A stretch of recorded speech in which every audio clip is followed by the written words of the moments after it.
Raksamenar. Je voulais vous dire un petit mot de Torah avant que la fête elle rentre. Et je vais commencer une petite histoire. C'était en Union soviétique avec le communisme. Et puis donc on était dans un bar. C'était dans un bar. Il y avait un curé, un rabbin et un imam, tous les deux en train de jouer aux cartes. C'était interdit de jouer aux cartes. Et tout d'un coup, un policier rentre et puis il dit: ah, vous allez jouer aux cartes. Bien sûr, il dissimule tout de suite le jeu de cartes. Et il dit: toi, le curé, toi, tu es un curé, c'est interdit de mentir. T'as joué aux cartes? Il fait: ah, je te jure, j'ai pas joué aux cartes, c'est pas possible. J'ai ma parole d'honneur sur tout ce qui est plus sacré. Et l'imam lui dit: chez vous aussi, c'est interdit de mentir. Est-ce que t'as joué aux cartes? Et non, non, la barbe du prophète, etc., etc., etc. J'ai pas joué aux cartes. Et quand on arrive au rabbin, fait: ah, le rabbin, le peuple élu, comment vous faites? Le rabbin il dit: si eux ils ont pas joué aux cartes, moi avec qui je vais jouer? Donc, cette veille de Shavuot, on a deux questions qui se posent. Qu'est-ce qui nous rend tellement particuliers? Depuis ce don de la Torah, le peuple juif est particulier. Un petit peu, même, qu'est-ce qui rend le peuple juif tellement particulier? Et puis, en sachant que le don de la Torah a marqué un moment tellement important dans notre histoire, on sait que les patriarches ils faisaient aussi la Torah. Si on regarde dans les détails, eh ben, on remarque que toutes les choses importantes, je peux citer des exemples: l'aspiration, le lait et la viande, on le voit avec Abraham Avinu, on va le Maaser avec tous les trois patriarches, etc. On sait que tous les patriarches, Abraham, Isaac, Jacob et ainsi de suite, on sait que Jacob il a envoyé Yehuda avant de partir en Égypte pour lui ouvrir un endroit où il va étudier la Torah, etc. Donc on sait qu'il y avait toujours la Torah au milieu du peuple juif, même avant qu'elle ait été donnée. Qu'est-ce qu'elle a ajouté, la Torah, et qui a marqué un moment un tournant tellement particulier dans l'histoire du peuple juif. Euh, alors, avant le don de la Torah et entre avant et après le don de la Torah, euh, il y a une grande différence. C'est que avant le don de la Torah, tout ce qui est spirituel était en haut. Nous ne pouvons pas s'habiller dans le matériel. Le matériel, c'était matériel, complètement matériel. Et puis le spirituel était spirituel. Le don de la Torah a fait qu'il y a eu un mariage entre le haut et le bas. Le spirituel a pu s'imbiber dans le matériel. Et puis le matériel a pu s'élever et puis devenir spirituel. Donc comment ça, on a parlé la semaine dernière, qu'on peut prendre un objet et puis le rendre spirituel. En fait, c'est avec chaque objet. Un sidour, dès qu'on a fait une fila dans le sidour, il devient sacré. On peut pas, on doit lui donner des marques de respect. Ne pas le mettre à l'envers, ne pas le mettre par terre, pas de le mettre dans des endroits qui sont pas propres, comme les toilettes, les salles de bain, les endroits, les piscines, des endroits où on peut pas, on rentre pas avec tous nos habits. Ben, on doit marquer une marque de respect pour quelque chose pour un sidour, ou pour une mezouza, ou pour n'importe quoi. On va donner du respect. Pourquoi? Parce qu'il a une sainteté. Alors, et ça a commencé avec le don de la Torah. Le grand mariage entre Dieu et le peuple juif, c'est justement que le matériel va pouvoir s'imbiber dans le spirituel. Maintenant, dans quel but le spirituel avait besoin de s'habiller dans le matériel? Et c'est comme ça que Dieu a conçu le monde. En fait, le projet du monde, le projet divin, pourquoi Dieu il a créé le monde, c'est pour lui faire une habitation, que ce monde-là, aussi matériel qu'il soit un réceptacle pour la divinité. Et donc c'est pour ça que le don de la Torah a marqué un tournant très, très capital dans le monde. C'est que d'à partir de maintenant, tout ce qu'on va faire pour Dieu, on va rentrer dans le matériel du spirituel. Et je voudrais raconter une petite histoire là-dessus qui va nous faire un petit peu réaliser un petit peu ressentir un petit peu ce qu'il y a derrière ce qu'il y a derrière tout ça. C'était en Amérique. Il y avait à côté d'un lycée, il y avait un rabbin qui s'appelle le rabbin Goutnik. il a invité deux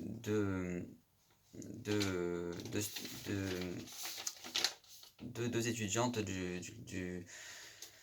chez lui pour la fête de Shavuot. Non, ces deux étudiantes, ils n'étaient pas du tout religieuses, ils connaissaient pas du tout comment ça se passait, ils connaissaient vraiment rien du tout. Ils savaient juste qu'ils étaient juifs, donc ils se sont attablés avec tout le monde.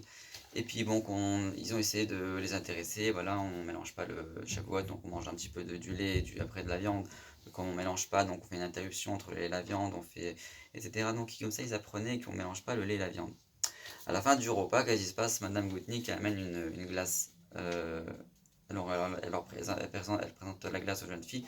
Et puis tout le monde mange la glace, mais les jeunes filles, ils ne mangent pas. Alors elle s'approche d'elle, elle dit pourquoi vous mangez pas? Elle dit parce que vous avez dit qu'on mange pas on mange pas le lait après la viande, donc j'imagine que c'est un test que vous nous faites. Alors elle dit non, non, pas du tout, ça là c'est une glace parvée. Ah bon, une glace parvée, ça existe? Il dit bah oui, bien sûr, voilà la recette, on fait comme ça, on remplace tel ingrédient par tel ingrédient, le beurre par la margarine ou autre chose, machin, voilà, on arrive à faire une glace parvée. Mais ils ont mangé, c'est particulier, c'est magnifique.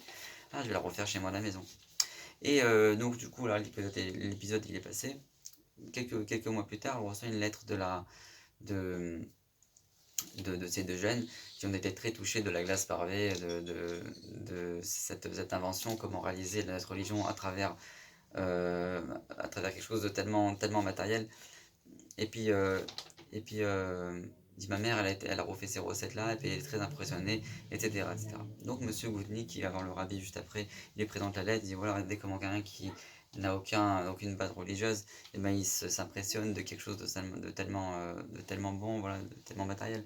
Et puis le rabbi, il souligne les mots de tellement, il souligne une phrase et puis il marque de là reconduire avec ce fil que vous avez, que la personne s'intéressée, prenez ce fil, tirez et tirez sur ce fil, c'est-à-dire entraînez-la à faire autre chose, puisqu'on voit que voilà, à travers le matériel, et maintenant on peut tirer le spirituel. Et c'est ça que quand on va faire quelque chose de spirituel avec quelque chose de matériel, ben, le matériel il va être imbibé de spirituel et puis il va produire aussi un effet spirituel à lui aussi. Et, euh, et on peut se dire qu'est-ce qu'on a de particulier, pourquoi on a été choisi. Chaque fête on dit Ata v'chatanu mikol amim, tu nous as choisi de par tous les mondes, par tous les peuples. Pourquoi le peuple juif a été choisi plus qu'un autre peuple? À partir de on dit voilà, on a reçu la Torah, Dieu nous a rapprochés par tous les peuples, on le dit tous les matins, tu nous as rapprochés de ton grand nom, etc. Donc il nous a donné la Torah, donc la Torah comment la sagesse la plus spirituelle, la plus grande sagesse du monde, il nous a donné dans nos mains à nous, les Juifs. Donc on a un mérite particulier, donc c'est vraiment particulier de euh, on le dit, on dit voilà, Dieu tu nous as choisis. Et, comment c'est un exemple de raconter une petite histoire là-dessus, il y a des gens qui ont dit voilà, ben, ils sont juifs, mais comment ils ont été choisis, ils font rien du tout. Ils font rien du tout. Et comment eux ils ont été choisis parmi tous les peuples, il y a des gens qui font un peu plus qu'eux, puis peut-être eux ils vont être choisis. Les rabbins peut-être ils vont être choisis, mais des gens qui font rien du tout. Alors la particularité du juif, et c'est ça le grand mariage entre Dieu et le peuple juif qui s'est passé Matan Torah, au don de la Torah, c'est que même un juif le plus éloigné possible, eh ben, il est juif et puis il détient un secret en lui. Et il va raconter une petite histoire là-dessus. C'était un chaliard à Anvers, un émissaire du rabbi qui va avant Pessah de donner la matzah. Donc il va donner une petite boîte de matzah à chaque personne qu'il connaît. Et puis il a entendu un nom juif, il a dit peut-être un nom ashkénaze, bon, on va essayer. Il tape à la porte et puis il donne un paquet de matzah, il dit voilà, ben c'est Pessah. C'est-à-dire, je lui dis ben tu savais que c'est Pessah? Je dis ah, on connaît Pessah dans le nom comme ça, mais nous on n'a jamais fait Pessah, on connaît pas, nous on est des gens qui avons échappé de la Shoah, on fait pas tout ça, etc., etc. Alors moi, ils font un peu connaissance et puis ils disent, vous savez, moi chez moi, j'ai le Talmud. J'ai le Talmud, c'est un Talmud très précieux et très ancien que je détiens dans ma possession. Je dis, ah bon, faites voir, il voit des grands traités du Talmud immenses. Je dis, ah bon, comment ils sont arrivés chez vous si vous faites pas Pessah, etc. Il dit, bah, je vais vous raconter, ben, après la guerre, il y avait le marché, je traînais dans un marché, puis je vois il y a des vieilles dames en train de vendre des petites babioles. Ben, comme ils étaient petites, en dessous de leurs pieds, ils mettaient des grands traités du Talmud. Et donc ça m'a tellement impressionné. Alors, moi qui faisais rien, j'avais la joie, je croyais en plus rien. Et ben je suis parti avec chercher mon mari, on a loué une voiture etc. Donc mon mari est parti, il leur a demandé un article qui se trouvait à l'autre bout du stand. Entre temps, moi j'ai pris les traités du Talmud et je les ai mis dans la voiture. Et comme ça, elle a réussi, et comme ça, ainsi de suite, le mari, il jouait le jeu pendant comme ça, le temps que elle faisait, elle faisait le transfert discrètement pour pas qu'on l'attrape aussi, et comme ça, elle a transféré 30 livres de Talmud, c'est des grands livres de Talmud de 45 cm, 50 cm de haut. Ils sont très gros. Donc, elle a fait vraiment un don de soi pour arriver à transférer tous ces traités du Talmud. Donc, elle en a même offert un au chaliard qui était venu lui donner la matzah. Donc, moi, que même quelqu'un qui ne pratique pas, rien que le fait d'être juif, eh ben, ça l'entraîne à avoir quelque chose de juif, à avoir une particularité. Donc c'est ça que Dieu nous dit, Atam echatanu, je vous ai choisi. On dit à Dieu dans la Torah, tu nous as choisi d'être ton peuple, et c'est ça que le mérite. On n'est pas choisi simplement, Dieu a mis une partie de lui dans nous, et c'est ça qui est notre particularité, qui nous rend tellement particuliers. Et donc c'est ça en fait, c'est nous qui véhiculons le projet en fait divin d'imbiber le spirituel dans le matériel. Et je raconte une petite histoire encore en Israël, il y avait un soldat, qui avait fait bah, qui a fait son stage de pilotage. C'était un des très bons pilotes dans Tsahal. Et puis après il est parti. Donc il faisait vraiment les choses les plus compliquées, etc. Mais un jour, dans un de ses vols, donc il a des critères, hein, il sait qu'en cas de danger, il a telle chose à faire, c'est bien répertorié, etc. Ils ont tout appris, ils connaissent tout par cœur. Un de ses vols, il y a eu une complication. Et puis, il appelle la tour de contrôle, il appelle son commandant, il lui dit écoute, il y a tel et tel problème, et puis rien, c'est pas un problème qu'on a habituellement. Et puis c'est pas dans les critères, on n'a pas des solutions là-dessus. Et puis même son commandant il dit je sais pas quoi te dire, je sais pas dans les critères, je sais pas quoi faire, je peux pas t'aider. Il lui dit essaye ça, rien du tout ça marche pas. Et à un moment donné, puis ça se complique, et l'autre il commence à paniquer le pilote. À un moment donné, le commandant il lui dit regarde, je te connais, tu as ça dans le sang, tu es un bon pilote, tu vas t'en sortir, essaie de te débrouiller, essaie de trouver une solution, tu ne paniques pas, essaie de trouver, tu vas réussir. Et puis lui, rien qu'avec la force qu'il lui a donné son commandant, il lui dit ouais, t'es capable, etc., t'as les capacités, tu as ça dans le sang. Et ben lui, il s'en est sorti, il s'est dépataugé comme il a pu, mais il a trouvé une solution, il atterrit si bien que mal, mais il est resté vivant. Et, et donc, c'est ça que nous, on est en train de vivre une période difficile. On s'est confiné, on se redéconfine. Les synagogues sont encore fermées, on va lire les 10 commandements. Chez nous, à la maison, c'est jamais vu, alors que là, nous, tu on a l'habitude de le faire en grande pompe, et puis on marquait Shavuot, c'était pas un petit jour. Etc. Et puis là, on va le faire chez nous tout seul, on va dire les 10 commandements, etc. Mais il faut qu'on sache qu'on est capable. On est capable de produire, on est capable de faire, de lire les 10 commandements, de ressentir même que c'est dur. On est capable de faire l'effort, de faire ce qu'on doit, de faire les mitzvot, de faire les coutumes qu'on a, et d'actionner quelque chose de valeureux. On sait que Shavuot, c'est la Iloula de David Ameller, du Baal Shem Tov. Et puis quand on parle de Iloula, on dit voilà, il y a deux grands leaders du peuple juif. Et ben Shavuot directement c'est lié avec Moshe Rabbeinu. Donc on a trois leaders qui sont en tête ce Shavuot là. On a Moshe Rabbeinu puisque c'est lui qui nous a donné la Torah, et Shavuot c'est la fête de la Torah. David Ameller et puis le Baal Shem Tov. Trois leaders, David Ameller qui est appelé le Mashiach, sa descendance, c'est le père du Mashiach, de lui viendra le Mashiach, et on l'appelle David Malka Meshira, comme on le dit dans le David, le roi David Mashiach. Donc on sait que le premier libérateur qui est Moshe Rabbeinu et le dernier libérateur qui va être du descendant un descendant du roi David. Donc ils sont liés. Le premier libérateur et le dernier libérateur, ils sont liés. C'est le libérateur, c'est la même âme, la même force. Donc le Shavuot avec le nom de la Torah et avec le Baal Shem Tov qui nous démarque le sens caché de la Torah, la Chassidut, et ben c'est là qui va nous conduire à Mashiach très vite, très vite. Alors je voudrais rappeler des choses, même qu'on est en confinement.